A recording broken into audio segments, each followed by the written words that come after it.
Chicken that was left overnight uncovered. That's a real big hygiene issue. This is the inside of a Red Rooster store, one of Australia's largest fast food chains. Chicken left out, food left uncovered, unhygienic and dangerously unsafe. Now the chicken giant is in the firing line after 5 of its Queensland stores, owned and run by the company, were labelled a high public safety risk following a local council investigation.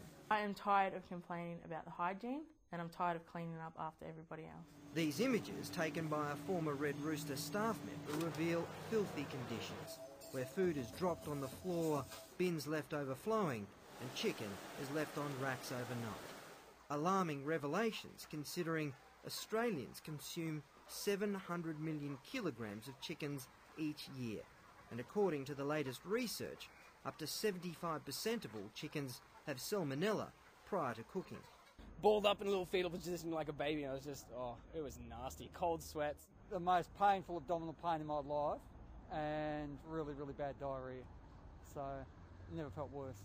No one who has had food poisoning will deny it's a disabling experience, and it hits with frightening regularity.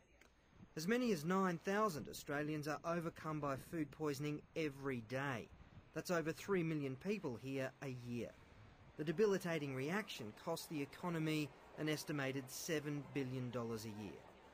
Most commercial kitchens are very, very aware of is temperature control. That's the number one issue where food hygiene is concerned. At the point of receiving, at the point of storage, at the point of cooking, at the point of cooling and reheating. But restaurant and catering Queensland boss James Visser claims there's no reason to be alarmed. Most restaurants do the right thing.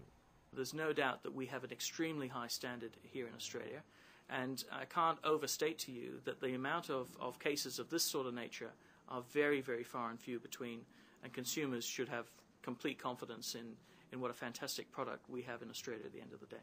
Not everyone agrees. The public needs to know why and how and what is going on with the food that they're purchasing.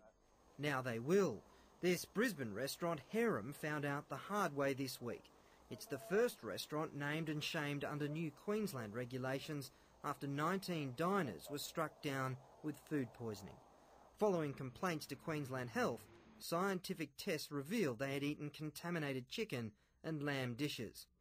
For 8 hours straight, a bucket of food was left like this, sitting on a bench in the kitchen of the Turkish eatery at room temperature, then served up to unsuspecting customers.